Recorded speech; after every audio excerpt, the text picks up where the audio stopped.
دارالسلام studio Lahore Pakistan سے قصص الانبیاء کا 7واں حصہ امن والا گھر، پیشکش محمد طارق شاہد۔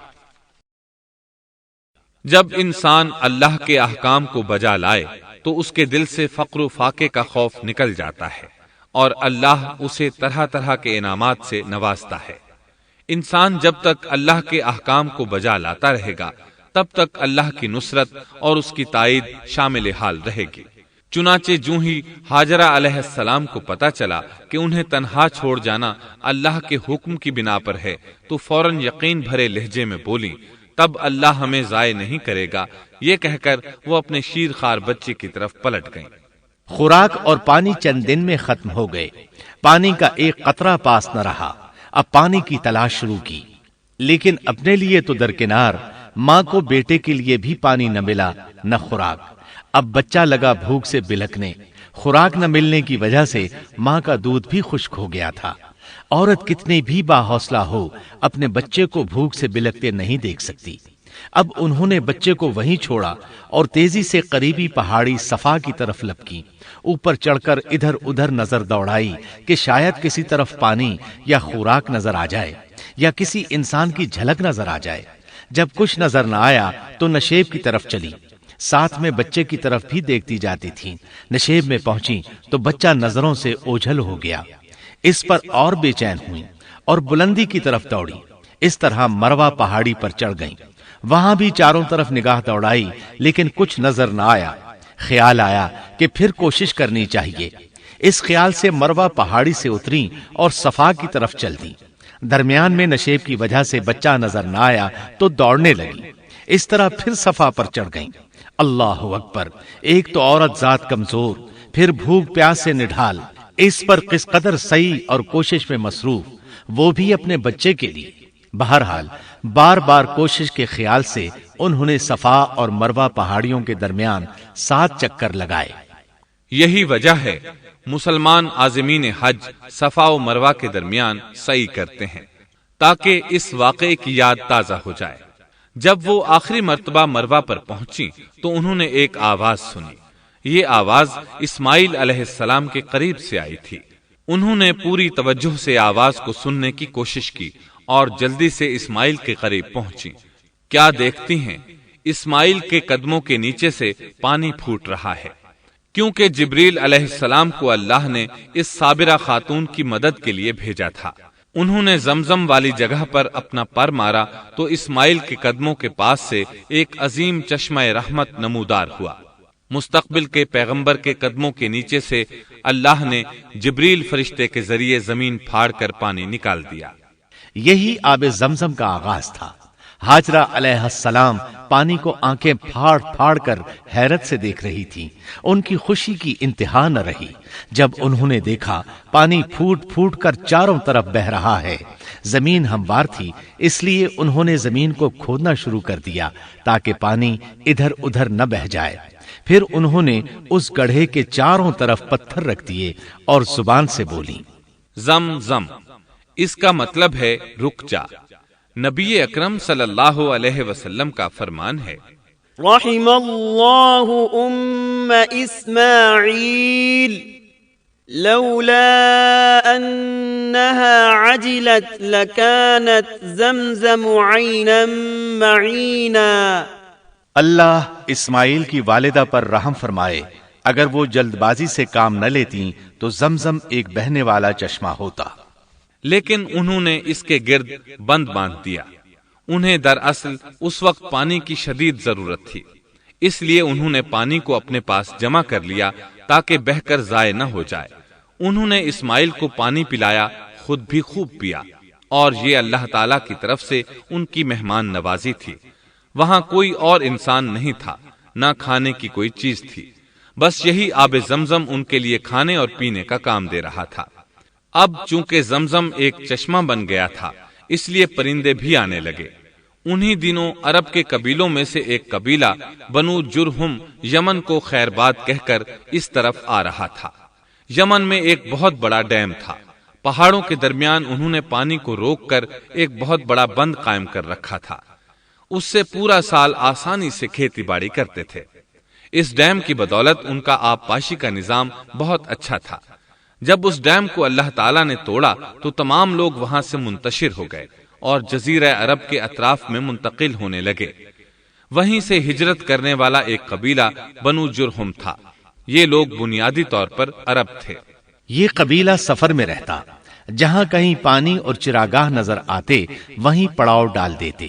جب وہاں خوراک ختم ہو جاتی تو آگے سفر شروع کر دیتے۔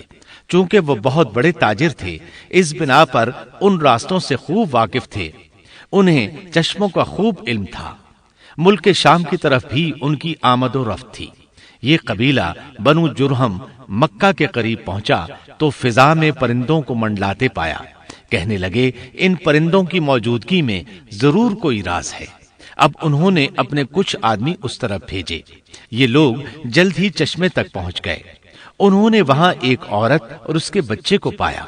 پھر وہ لوگ ان کے پاس آئے، وہاں پڑاؤ ڈالنے کی اجازت مانگی۔ سیدہ ہاجرہ نے فرمایا، ٹھیک ہے، لیکن شرط یہ ہے کہ تمہیں اجرت ادا کرنا ہوگی۔ ان کے لیے یہ سستا سودا تھا۔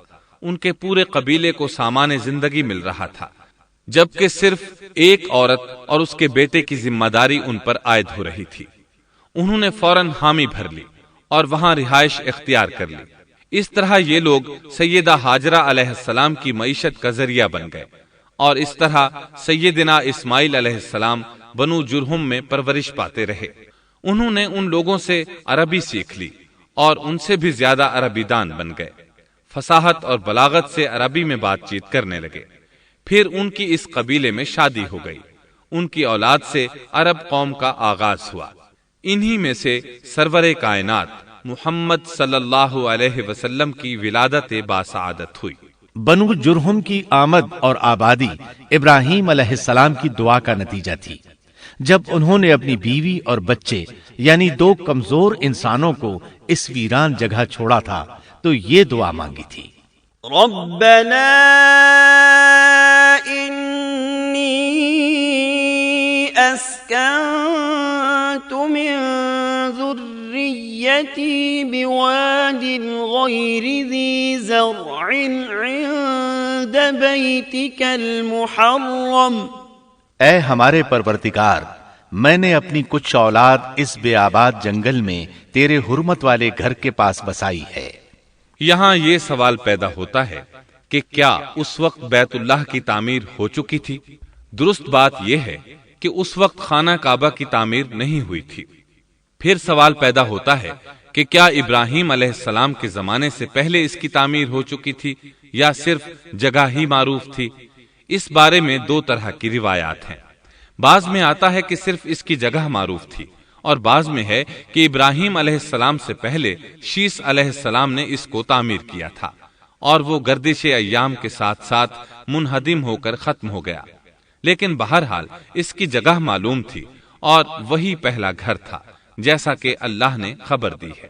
ان اول بیت وضع للناس للذی ببکۃ مبارکا وہدی للعالمین۔ اللہ تعالیٰ نے پہلا گھر جو لوگوں کے لیے مقرر کیا تھا وہی ہے جو مکہ میں ہے، اور وہ پوری دنیا کے لیے برکت اور ہدایت والا ہے۔ ابراہیم علیہ السلام نے اللہ تعالیٰ سے یہ دعا مانگی تھی، ربنا انی اسکنت من ذریتی بواد غیر ذی زرع عند بیتک المحرم ربنا لیقیموا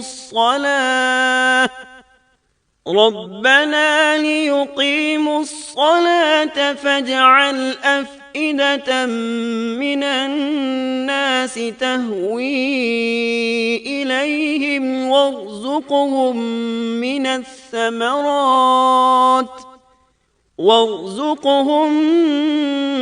الثمرات لعلهم يشكرون۔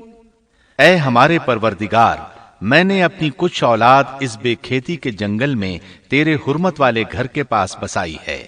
اے ہمارے پروردگار، یہ اس لیے کہ وہ نماز قائم کریں، پس تو کچھ لوگوں کے دلوں کو ان کی طرف مائل کر دے اور انہیں پھلوں کی روزیاں عطا فرما تاکہ یہ شکر گزاری کریں۔ دن گزرتے رہے اور اسماعیل علیہ السلام بنو جرہم کے ماحول میں عمر کی منزلیں طے کرتے رہے اور وہ ہوش سنبھالنے کے قریب ہو گئے۔ ابراہیم علیہ السلام ہر سال 1-2 بار اپنے گھرانے کی دیکھ بھال کے لیے چکر لگاتے تھے۔ جب اسماعیل علیہ السلام نے ہوش سنبھالا تو ایک بار پھر ایک عظیم آزمائش کا وقت آ گیا۔ ہوا یوں کہ ایک مرتبہ ابراہیم علیہ السلام مکہ تشریف لائے، ایک جگہ آرام کے لیے بیٹھے کہ نیند کی وادی میں پہنچ گئے۔ نیند میں انہوں نے خواب دیکھا کہ اپنے لخت جگر کو اپنے ہاتھ سے ذبح کر رہے ہیں، ساتھ ہی آنکھ کھل گئی۔ ابراہیم علیہ السلام جانتے تھے کہ انبیاء کرام کے خواب حقیقت ہوتے ہیں، اللہ کی طرف سے وحی ہوتے ہیں، اور شیطان کسی صورت ان کے خواب میں نہیں آ سکتا، لہٰذا انہوں نے اس خواب کے مطابق عمل کرنے کا پختہ ارادہ کر لیا، کسی قسم کی پریشانی کا شکار نہ ہوئے۔ اللہ رب العزت نے اس عظیم اور تعجب خیز واقعے کا قرآن مجید میں ذکر کرتے ہوئے فرمایا، وقال إني ذاهب إلى ربي سيهدين رب هب لي من الصالحين فبشرناه بغلام حليم فلما بلغ معه السعي قال يا بني إني أرى في المنام أني أذبحك فانظر ماذا ترى۔ اور ابراہیم نے کہا، میں تو ہجرت کر کے اپنے پروردگار کی طرف جانے والا ہوں، وہ ضرور میری رہنمائی کرے گا۔ اے میرے رب، مجھے نیک بخت اولاد عطا فرما۔ تو ہم نے ایک بردبار بچے کی بشارت دی۔ پھر جب بچہ اتنی عمر کو پہنچا کہ اس کے ساتھ چلنے پھرنے لگا تو ابراہیم نے کہا، میرے پیارے بیٹے، میں نے خواب دیکھا ہے کہ میں تجھے ذبح کر رہا ہوں، اب تو بتا تیری کیا رائے ہے؟ یہاں سوال پیدا ہوتا ہے کہ ابراہیم علیہ السلام نے اسماعیل علیہ السلام سے مشورہ کیوں لیا؟ وہ چاہتے تو اسماعیل کو سوتے میں ذبح کر دیتے، اس طرح اللہ کا حکم بجا لاتے۔ وہ بیٹے کے پاس کیوں گئے اور ان سے مشورہ کیوں لیا؟ جی ہاں، یہ مسئلہ یاد رکھنے کے قابل ہے کہ ہر مسلمان پر لازم ہے کہ وہ اپنے دوسرے مسلمان بھائی کو اجر و ثواب میں شامل کرنے کی کوشش کرے۔ ابراہیم علیہ السلام نے بیٹے کو ثواب میں شامل کرنے کے لیے انہیں اللہ کے حکم سے آگاہ کیا۔ یہ نہ چاہا کہ میں اکیلا ہی اجر لیتا رہوں، بلکہ دوسرے کی خیر خواہی کو پیش نظر رکھا۔ والدین کے لیے آپ کے اس انداز میں نصیحت موجود ہے، یہ کہ اولاد کو ثواب کے مواقع فراہم کریں، ان کی صحیح تربیت کریں۔ اگر صدقہ کرنے کا موقع ملے تو بچوں کے ذریعے صدقہ کرائیں، تاکہ انہیں بھی اللہ کے راستے میں خرچ کرنے کی عادت پڑے۔ جب کسی دینی مجلس میں بیٹھنے کا موقع ملے تو اپنی اولاد کو بھی ساتھ لے کر جائیں۔ بے شمار لوگ خود تو جاتے ہیں، اولاد کو جانے کے لیے کہتے بھی نہیں، خود دین سیکھتے ہیں، اولاد کو دین نہیں سکھاتے۔ ابراہیم علیہ السلام نے اسماعیل علیہ السلام سے رائے لی۔ سبحان اللہ، انہوں نے جواب میں فرمایا، یا ابت افعل ما تؤمر۔ اے ابا جان، آپ کو جو حکم ملا ہے کر گزریے۔ یہ نہیں کہا کہ مجھے تو حکم نہیں ہوا، بلکہ فوراً سر تسلیم خم کر دیا، اس لیے کہ وہ جانتے تھے انبیاء کا خواب حقیقت پر مبنی ہوتا ہے، اللہ کی وحی ہوتا ہے، اس لیے بالکل پریشانی ظاہر نہ کی، یہ تک نہ پوچھا مجھے کیوں ذبح کر رہے ہیں، یا میرا کیا جرم ہے، یا آپ کے پاس کون سا صریح حکم آیا ہے۔ انہوں نے ایسی کوئی بات نہ کہی۔ اللہ کی فرما برداری اسی کو کہتے ہیں۔ چنانچہ اپنے باپ سے کہا، یا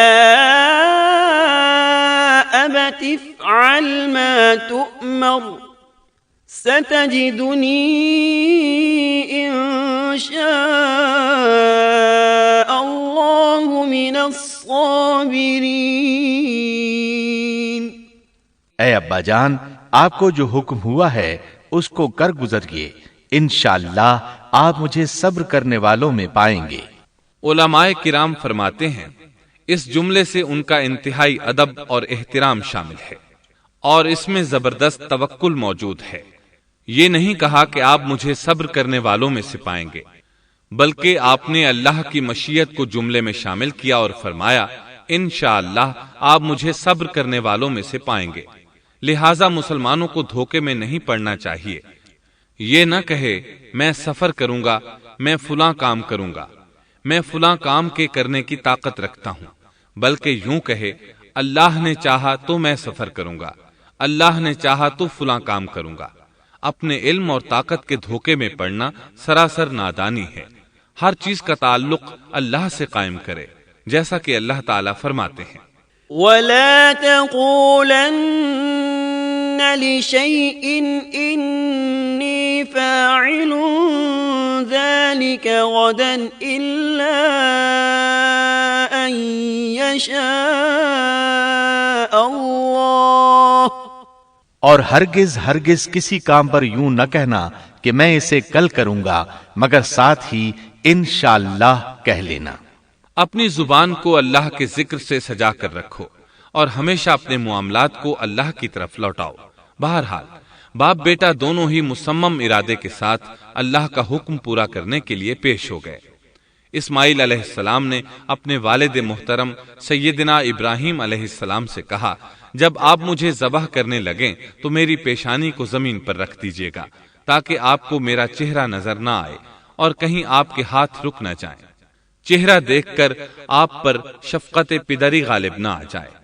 اب ابراہیم علیہ السلام نے بیٹے کی پیشانی پکڑ کر زمین پر لٹا دیا، جیسا کہ اللہ تعالیٰ نے فرمایا فَلَمَّا